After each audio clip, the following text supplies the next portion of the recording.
हमने जला तो उस वक्त तो नहीं कहूंगा, उसके जाने के बाद जला बहुत, क्योंकि जब गेस्ट आता है वो तो हमारे लिए बहुत मजे का होता है। उस वक्त तक तो हमने बेरोज अफजारी साहब का इंटरव्यू किया, ऑन स्क्रीन में कह रहा हूँ। जब हमने इंटरव्यू किया तो उन्होंने इमरान खान के बारे में एक स्टेटमेंट दी कि इमरान खान मेरे दोस्त हैं। तो मैंने बोला अच्छा ठीक है, आगे बताएं कैसे पाया। उन्होंने कहा बंदे अच्छे हैं लेकिन वो बस इमरान खान पीते हैं। अब वो नहीं करते, वो करते हैं। मतलब वो उनका स्टेटमेंट था। मैंने 3-4 दफा उनको रोका कि सर ये स्क्रीन पे इमरान खान साहब के बारे में आप कह रहे हैं और ये किसी के बारे में कहना विदाउट एनी एविडेंस। तो उन्होंने कहा मेरे दोस्त आप चला दें, जो चलाना है चला दें। मैंने चला दिया यार। जो चलाने के बाद रात को मैंने 11 बजे अपलोड किया यूट्यूब पे, सो गया। सुबह जब मैं उठाऊं तो लीगल नोटिस समेत ये नोटिस वो नोटिस, दुनिया के सारी गालियां सब कुछ मेरे उसके ऊपर था। बेरोज अफजारी साहब तो गुस्से में आ गए। अच्छा उन्होंने डिलीट कर दें। अब मैं डिलीट भी कर देता, टिकटॉक से क्लिप्स निकल चुके थे, शॉर्ट्स निकल गई थी। हमारे इंस्टाग्राम पे 3 मिलियन ऑडियंस है, 30 लाख लोग हैं। कोई चीज डालो तो वायरल हो जाती है। अब वायरल हो गई, उसके बाद मैं कैसे उसे रोकूं कि मैं बोलूं रुक जा भाई, क्लिप रुक जाओ, तो क्लिप मेरे कहने पे रुक जाएगा। वो लोगों ने क्लिप निकाला कि इमरान खान साहब मेरे दोस्त हैं और वो शराब पीते हैं। वो रातों रात वायरल हो गया। फिर उन्होंने स्टेटमेंट भी दी कि वो आप लोगों ने उन्होंने कहा एडिट किया। मेरे पास आज मैं ऑन स्क्रीन कह रहा हूँ आपके शो से कि बेरोज अफजारी साहब से रॉ फाइल पड़ी हुई है। किसी भी अथॉरिटी को, पाकिस्तानी किसी भी बेहतरीन अथॉरिटी को मेरे ऑफिस भेज दें, मैं रॉ फाइल दे दूंगा। उस रॉ फाइल में देख लें उन्होंने क्या कहा था। वैसे आपस की बात है, यू डोंट एडिट एनीथिंग, आपका सारा एक गो में जाता है। आज के दौर में अगर मैं किसी को एडिट करूंगा तो मुझे छोड़ेगा? या हमारी अथॉरिटीज बैठी हुई हैं, इनके अपने कितने रिलेशन है, ये 10 मिनट के अंदर मुझे कोर्ट ऑफ लॉ में खड़ा कर देंगे। तो आप मुझे बताओ, how did you survive this, ये जो सारे धमकियां और ये सारी चीजें, लाइक हाउ? देखिए आपको जब पता हो ठीक है ना, फिर आपको डर नहीं लगता। ठीक है, इतना हम भी काम कर रहे हैं, अखबार निकालते हैं, इतने अरसे से मीडिया पे बैठे हुए, ऐसे डायरेक्टली कोई हम पे भी आदमी डाल देगा कि खामखा डाल देगा। अगर कोई चीज गलत करेंगे तो अभी ये जो केस हुए हैं, देखे ना, ये ड्रग्स वाले जो केस चल रहे हैं, जो गलत है वो सारे उठ रहे हैं, जिसके बेटे हैं, जिसके भाई हैं, सब जा रहे हैं अंदर। ये जो जब हम बात कर रहे हैं इस केस की, आप बताएं, there is this really controversial case going on about this kid. उसमें काफी लोग के फेमस पर्सनालिटी के बच्चों का भी जिक्र हो रहा है। उस केस पर आपका क्या टेक? मदीरा, इसके अंदर इस केस में ना आगे बहुत जाएगा अब सिस्टम। इस केस में आगे बहुत बड़े बड़े नाम आने वाले हैं। मुझे ऐसा लगता है कि इसमें बहुत सारे सेलिब्रिटीज भी आने वाले हैं, क्योंकि जिक्र किया सिर्फ डिफेंस क्लिफ्टन का, पूरा शहर, पूरा पाकिस्तान, इसमें बहुत सारे लोग इन्वॉल्व हैं।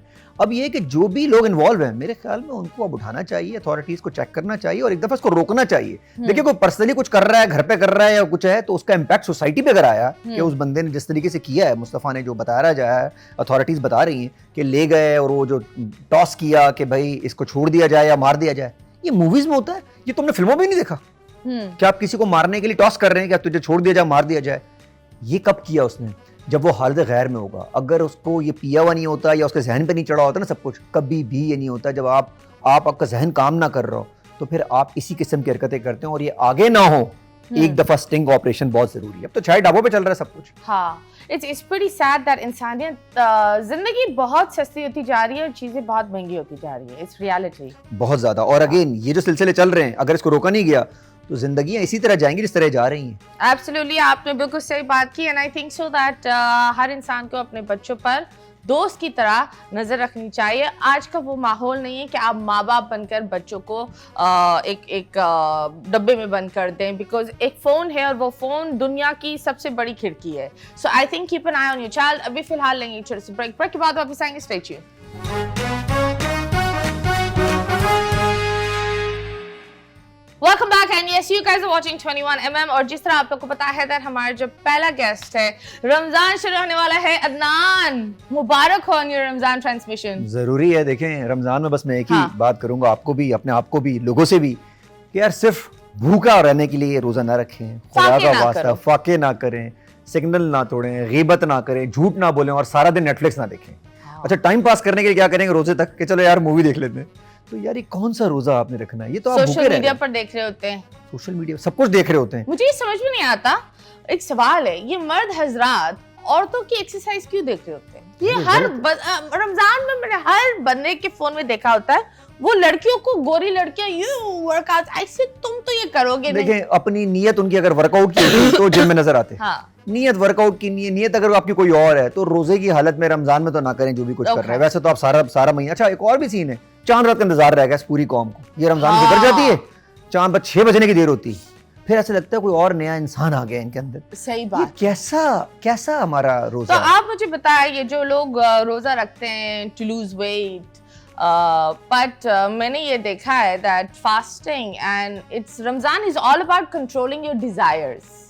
ये जो हम 80-80 हज़ार के 90-90 हज़ार के झोड़े ले रहे होते हैं ईद के चक्करों में, और हम इर्द गिर्द के लोगों को बिल्कुल भूल रहे होते हैं। सो क्या आप उन लोगों को क्या बोलेंगे? What is the advice that you will give? और आप रोजे किस तरह गुजारते हो? देखिए, एक तो ये ईद के लिए आप इतनी महंगी शॉपिंग कर रहे हैं, पहला दिन, दूसरा दिन, तीसरा दिन, अगर आप उसमें से एक दिन भी मार के सोचें कि ये पैसा मैं किसी को दे दूं खुद जाके हाथ से, ना कि वो बैगर माफिया वाला सीन नहीं, खुद अपने हाथ से किसी के घर में जाके कर दूं, चैरिटी कर दूं, ओल्ड एज होम खुद कर लें। अगर आपको किसी पे ट्रस्ट नहीं है, अगर आपको किसी ट्रस्ट है किसी क्रेडिबल ऑर्गेनाइजेशन के ऊपर, तो उसको दे दें। लेकिन ये सिलसिला है ना कि ड्रेसेस खरीदना, चांद रात का अलग ड्रेस, पहला दिन, दूसरा दिन, तीसरा दिन, चौथा दिन भी सेलिब्रेट कर रहे हैं, तो चौथा दिन का भी ये सही नहीं होना चाहिए। दूसरा, रमजान के अंदर आपको दो टाइप के लोग निकलेंगे मथीरा इस दफा 30 दिन के अंदर। एक वो लोग निकलेंगे जो बहुत स्मार्ट हो जाएंगे, बहुत बेहतर हो जाएंगे, और एक वही निकलेंगे जिन्होंने पकौड़े समोसे रात में ऐसे खाने जैसे इनको फ्री में मिले, मतलब पूरी पकौड़े हो जाते हैं। फिर कहते हैं कि यार ये मेरा वेट नहीं कम हो रहा। भाई आप खा क्या रहे हो? पता क्या कहेंगे? यार 2 पकौड़े ही खाए थे मैंने, खाली 1 समोसा ही खाया था। क्यों खाना है भाई? किसने खाया कि शाम में आपने पकौड़े समोसे ही खाने हैं? आप लाल रोटी खा लें, आप कम खा लें, आप फ्रूट खा लें, कम खा के कर सकते हैं। इसी रमजान में बहुत सारे लोग फिट हो जाएंगे और बहुत सारे लोग डबल हो जाएंगे, ये आप पे ऊपर है। तो आप क्या करते हो? देखिए, मेरा तो ये है कि मैंने इसको पिछले रमजान देखा था, यही है, अभी भी देखती हूँ यही है। बताओ कर मैं क्या रहे हो? आगे इंशाल्लाह 10 साल भी यही रहूंगा माशाल्लाह। उसकी वजह मैं ऑयल नहीं लेता, मैंने 3 साल से चीनी नहीं कुछ ली, बिल्कुल नो चीनी। मैंने कोई कोला नहीं पिया, कोई भी कोला। क्या करते हो? आइसक्रीम नहीं खाता मैं। मुझे 2-3 साल हो गए, मैंने आइसक्रीम नहीं खाई, चॉकलेट, मैंने बर्गर नहीं खाया, मैंने कढ़ाई नहीं खाई, मैंने बिरयानी नहीं खाई, मैं कुछ नहीं खाता।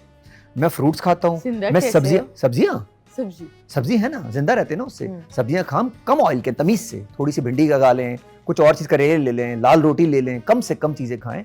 और जो रात को हम ये यहाँ तक भर के सोते हैं ना, ये है बर्बादी। आप 8 बजे से पहले खाना आपका गर्ड भी एक्टिवेट करता है बेसिकली।